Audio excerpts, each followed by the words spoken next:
Time has expired. Senator Rhiannon. Thank you, Acting Deputy President. In January this year, the Chilean Congress passed a landmark law introducing free higher education at Chilean universities. The law marks an end to the country's 30-year market-based higher education system. Free higher education in Chile will be phased in over 6 years. It will be funded through an increase in corporate taxes, tighter regulations on tax evasion, and by closing tax loopholes for the rich. For the last decade, the education revolution in Chile has been building. Hundreds of thousands of high school and university students across Chile held strikes, protests and occupations of universities and schools. The students and teachers' unions joined together to call for radical reform of the university sector.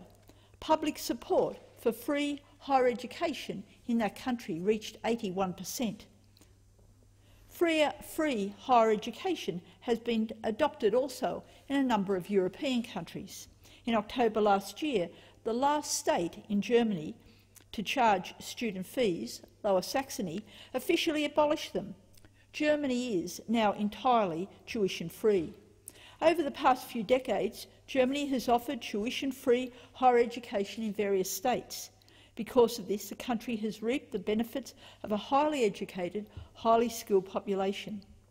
Of this change, Gabriel Hinen-Kajef, the Green Party and the Minister for Science and Culture in Lower Saxony, said, "We got rid of tuition fees because we do not want higher education which depends on the wealth of parents." Germany and Chile have joined a whole host of other countries, including Denmark, Scotland, Finland, Ireland, Norway, Sweden, Mexico, Poland, Slovenia, Malta and Turkey, currently offering tuition-free higher education. Each of these countries have effectively rejected the concept of education as a commodity. The introduction of free higher education has been based on the notion that education is a social good. Meanwhile, back in Australia, Treasurer Joe Hockey has handed down the Coalition's second neoliberal budget, and deregulation of public universities and the associated deep funding cuts and record fees have been brought over from the now notorious 2014 Coalition budget. This is the pathway to secure. This is not the pathway to secure the future of higher education. Free higher education can bring benefits to all, and it is time we brought this into the public debate. The Greens acknowledge the contribution Labor made in 1974 when free higher education was introduced. But in one of the starkest examples of Labor being captured by right-wing ideology, this fine reform was dismantled in 1988 by former Prime Minister Bob Hawke. The first higher education contribution scheme imposed a flat fee rate on all students. Since HECS was introduced, successive Coalition and Labor governments have chipped away at the amount of public funding they provide to the tertiary sector, in total and as a proportion of GDP. Meanwhile, the cost of higher education borne by students has risen, differential fees have been introduced, and the income threshold on debt repayments has been lowered. Levels of public government funding for higher education continue to drop well below the OECD average. Australia is the only OECD country to go backwards in terms of public expenditure on tertiary education institutions in real terms since 1995. Out of 26 countries, Australia ranked 24th in terms of growth in public higher education investment between 1989 and 2011. Since Minister Pyne flagged in the 2014 budget government plans to cut billions from higher education and load the cost burden onto students, these students and their parents, as well as researchers and university staff, have agonised over the possibility of fee hikes, funding cuts and deregulated degrees.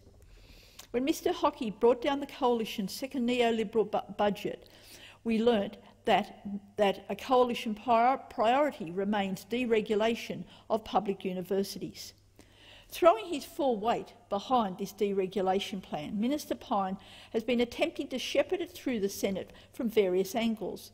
All of Minister Pyne's propositions, though, are simple variations on the same misguided theme. During the two failed attempts to get their higher education changes through, the minister stubbornly ignored the main beneficiaries of higher education, students, and its main practitioners, academics. In doing so, he turned a blind eye to the needs of two of the biggest stakeholders in this discussion, preferring instead to listen to a group of vice-chancellors from his favoured universities. In his unwarranted mission to uncap university fees, the minister pleaded with crossbenchers and goaded those who refused to support him. The minister has played up the attitudes of his supporters and played down those of his detractors without showing any willingness to enter into an objective discussion on this. Obsessed with his retrograde model for deregulated education, Minister Pyne has attempted to force these changes through the Senate and spent millions, I understand it was about $15 million, of public money trying to convince the public that Australian universities stand to benefit. Now, those advertisements weren't warranted. They don't, and to their credit, most have not been fooled by these attempts to sell a bad package.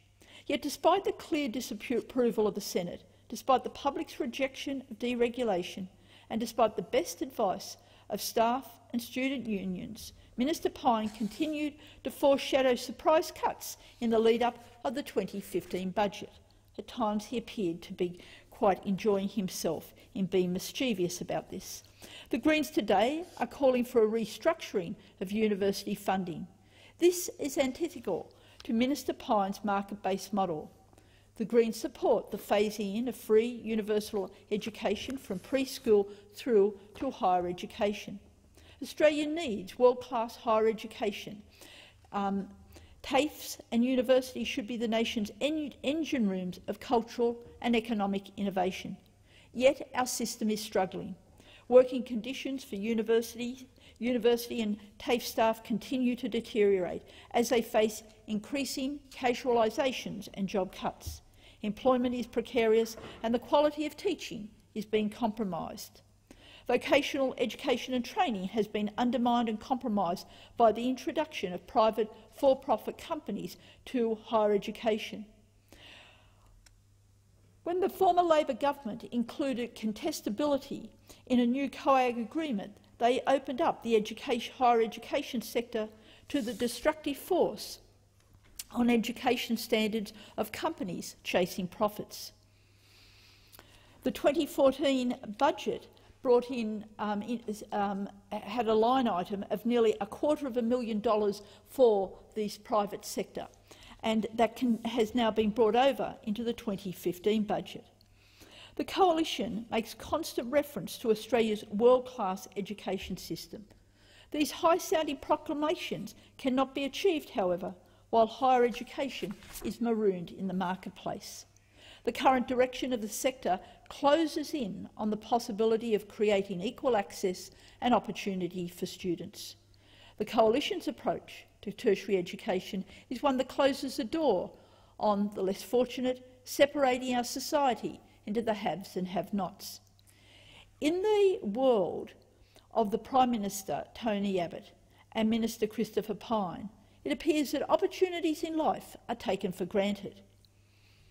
For when they talk, it sounds like that they believe that access to a high-quality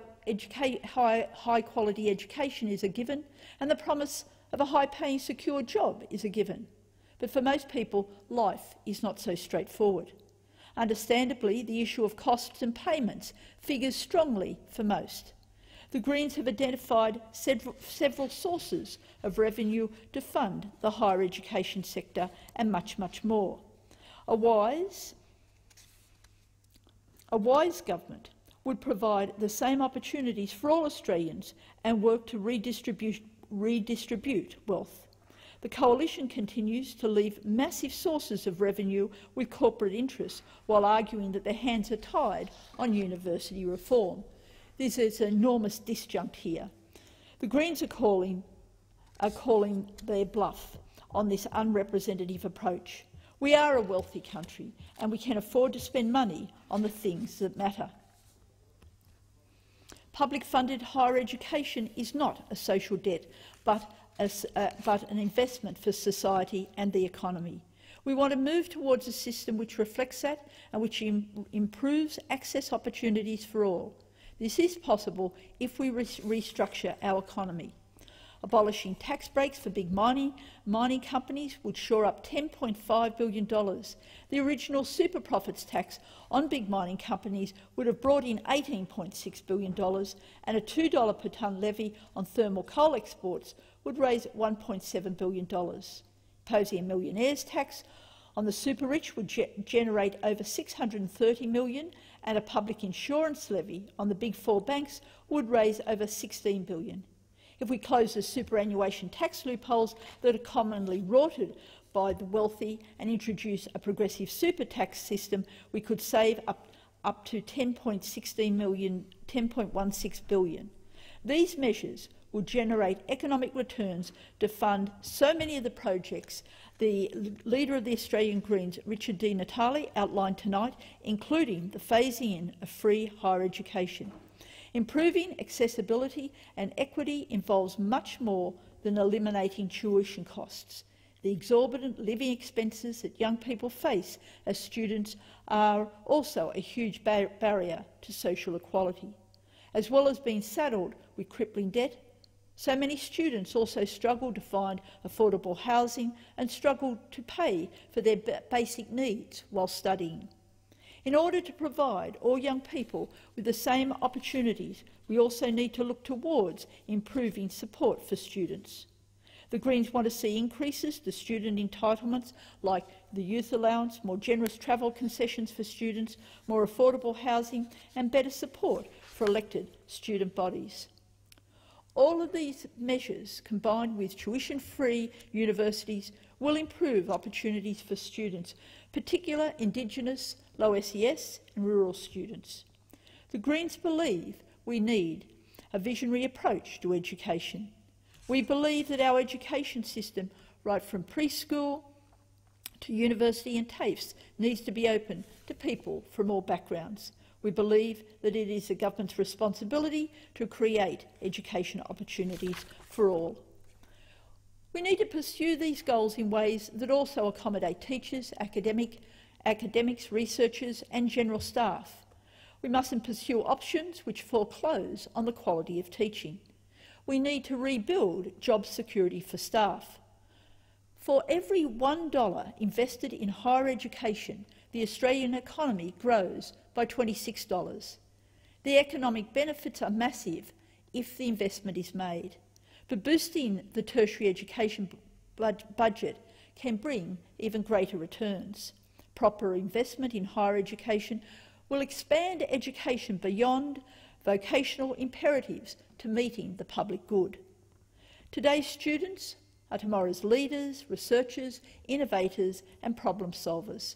Their creativity, energy and innovativeness will help meet the enormous challenges of this century. It is time Australia considered the benefits of free higher education.